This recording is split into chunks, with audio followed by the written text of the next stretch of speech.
Connaître sa morphologie, là, ça te permet de déterminer le physique que tu peux atteindre à peu près. Oui, regardez, j'ai tendance à avoir une large, une face, il n'y a rien de face. C'est parce que j'ai des insertions au niveau du grand dorsal courbe. En plus de ça, je peux pas la taille fine pour bien me constater ici.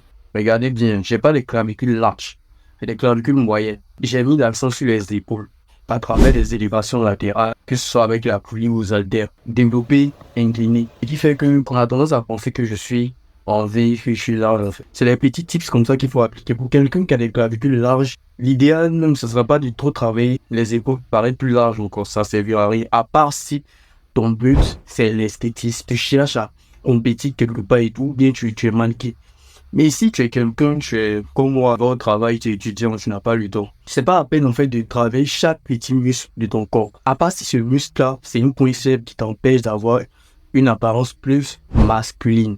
C'est en ce sens-là qu'on fait une analyse morphologique en prenant en compte ses proportions. La largeur des clavicules par rapport à la taille qui détermine une taille fine ou pas. Tu vas essayer de voir est-ce que les insertions au niveau des épaules sont bien marquées. Si c'est bien marqué, tu vois tendance à avoir des épaules dominantes par rapport à des femmes.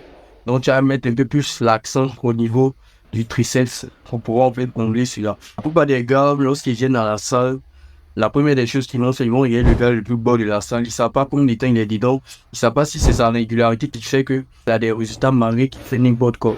Et ils vont suivre son programme à la lettre. Après, ils vont voir que il y a beaucoup trop d'intensité. Ils n'arrivent pas à gérer, c'est pas adapté à leur mode de vie. Là où les temps qu'ils ont à offrir à la salle, ils vont abandonner rapidement. C'est important de prendre en compte sa morphologie avant de se faire un programme. C'est ce que je dis dans mes deux e-books. Le premier, il est un peu moins flexible. Le deuxième, il vous donne en fait tous les outils dont vous avez besoin pour faire un programme personnalisé. N'hésitez pas à vous référer au lien dans la bio. Et ce physique, c'est pas seulement dû aux exercices que je fais. Il n'y a pas un exercice qui est meilleur que d'autres qui va te permettre d'avoir des résultats rapidement. Ce physique, c'est la résultante en fait d'une régularité de plusieurs essais qui m'ont accordé en fait sur quelque chose qui me plaît, qui m'arrange, qui me permet de rester dedans pendant longtemps. Et tu n'as pas besoin en fait d'aller à la salle pour obtenir ce genre de physique. Bon, c'est vrai qu'il y a certains muscles qui ne pourront pas ressortir si tu travailles seulement au poids du corps. Mais l'essentiel là, c'est d'avoir des physiques globales, mieux, plus esthétiques comme la plupart des gens le disent. Tout en kiffant en fait le processus. Donc ceux qui sont intéressés, n'hésitez pas dans ma bio ou mieux contactez-moi. Ouais, juste.